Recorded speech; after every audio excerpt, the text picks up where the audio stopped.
Hi, this is Ash. Hi, I'm Jacqueline. And I'm Dan, and today we're going to be talking about diversity and inclusion. Some of the past work that we've done related to DEI really seems to suggest that there are a lot of benefits for clients to proactively pursue DEI related efforts. Specifically when we talk about representation in media and diverse and inclusive representation in media, what we've seen shows that diverse groups are much more likely to engage with content if there is authentic and inclusive representation. And also there's potentially even greater interest in brands, greater consideration of purchase when it comes to brands that show that they promote and support authentically different diverse groups. I think the first thing that we have to be mindful of is the language that we use. In our screeners when we're recruiting people, the thought that goes into the process of who we're actually going to be including in the studies that we're conducting. Also, when we're doing live workshops or focus groups or any interviews that we're doing, being mindful of the words that we use and how we address people, and also showing a curiosity about who they are and where they're coming from, and showing a respect for their opinions and their experience. I think what Jacqueline said about being mindful is like huge. I've tried to become more and more aware as a qualitative analyst of what I don't know. And I try to be, as much as I can, really curious and simply be in a place of not knowing and willing to learn and willing to hear and willing to follow up and willing to maybe think about things in a different way from what I have done previously. And that is a lot of times, even with the things we're testing for clients, being able to approach it and try to listen for what the differences are, what people are bringing to you that maybe are outside of how things are typically presented in the broader media. I completely agree with those points, and thinking especially about the language that we use when carrying out qualitative research and how we want it to be as inclusive as possible. For one thing, when it comes even down to the specifics of designing a screener or setting up questions for a guide, we have really made sure to keep in mind the importance of being open-minded about how people define and talk about the various facets of themselves. What we have seen is that people define themselves in a lot of different ways, and some facets of who they are more resonant and shape their experience more than others. It's important for us to hear that, to hear all those dimensions, and then really narrow in on the aspects that are really personal and important and relevant to them, and be specific when we then focus in on those areas, that those are the aspects that we're referring to. That way we are having a very clear channel of communication between us and respondents. For example, I am a biracial person, so I have an experience as a mixed race person, I have an experience as an Asian person, I have an experience as a Hispanic person, I have experience as a daughter of an immigrant, and all of these things play a different role in my experience.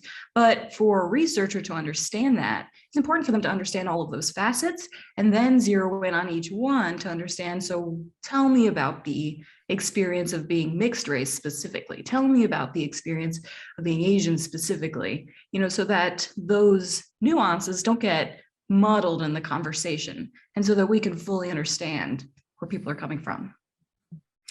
Yeah, that's a great point. As I also think that it's kind of important to, when we're working with clients, to discuss with them in our preparations of our discussion guides or online community guides and things, how important it is to get that unaided response about whatever it is we're trying to get feedback on or get perspective on, because oftentimes those additional issues of identity and representation will arise at some point in the conversation if that is relevant to whatever the topic is.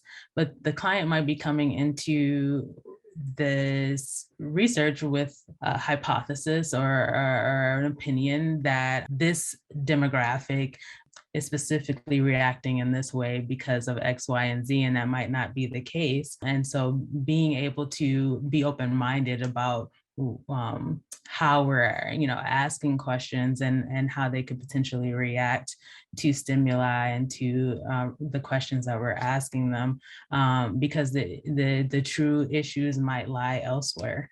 And we want to be not so prescriptive in how we are thinking about the people we're talking to, that it colors our perception of their answers. I just think one of the things that's really key, and it's the mark of good research in general, is to approach this with humility, that you need to walk into a situation and know that you don't know everything, that you're there to ask questions, that you're there to listen, and that you're there to learn. And I think one of the powerful things about our Qual group, we're a very diverse group. I mean, right here, we've got a lot of diversity. But I think one of the things that we do is we approach every situation with an, I don't really know, but I want to learn and I want to understand, and I want my clients to learn and understand. And I think that's a huge thing. And coming with that humility and that curiosity, I think is a huge difference for our firm and what separates us versus many others. I think that's such a good point. Even as a half Hispanic, half Asian person, if I'm doing research with these groups, I think it's important to be open to the idea that their experiences, the experiences of other mixed race, Asian, Hispanic people will be very, very different from mine and very varied as well. Going back to what you were saying earlier, so I think that you're absolutely right. Starting with a blank slate, a complete open mind, and a sense of humility and curiosity is critical to executing this research effectively.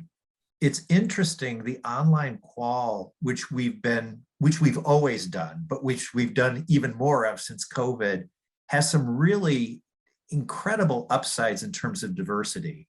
And I've noticed since we've been doing more of the online, where we have national representation, true national representation, where you have people from Kentucky and Arizona and Seattle, and even within what we typically think of diverse groups, Black Americans, Hispanic Americans, there's a huge difference between whether you're from Florida, you're from California, you're from Michigan, and all of those things can somehow can disappear if the recruit is too narrow. And one of the huge benefits of online work is that we get a true national representation.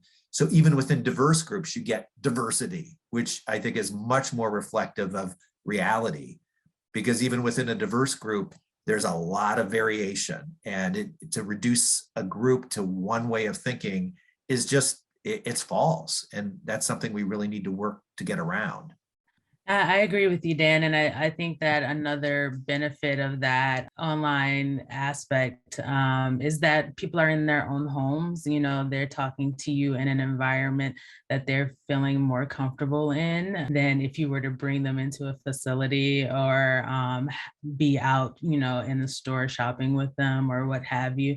Having the opportunity to have them kind of already feeling a level of comfort when they turn on that camera and you start your discussion with them allows for a bit more ease at the start of the conversation. It flows a bit better, and people feel a bit more willing sometimes to reveal some of those deeper, more emotional and resonant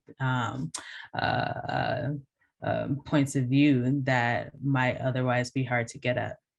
I think that's a great point. And building on that, in addition to that, that benefit of being able to do research at home and, be a respondent at home, our online communities being asynchronous, I think are a great approach for being inclusive, are a great inclusive approach for people of all abilities and abilities as well. We have had people with different abilities and disabilities in studies in the past, and that approach allows them to complete the study when it works for them in the manner that works for them and still provide a really valuable contribution to the study. Well, thank you guys so much for this discussion. If you guys would like to continue this conversation with us, feel free to reach out.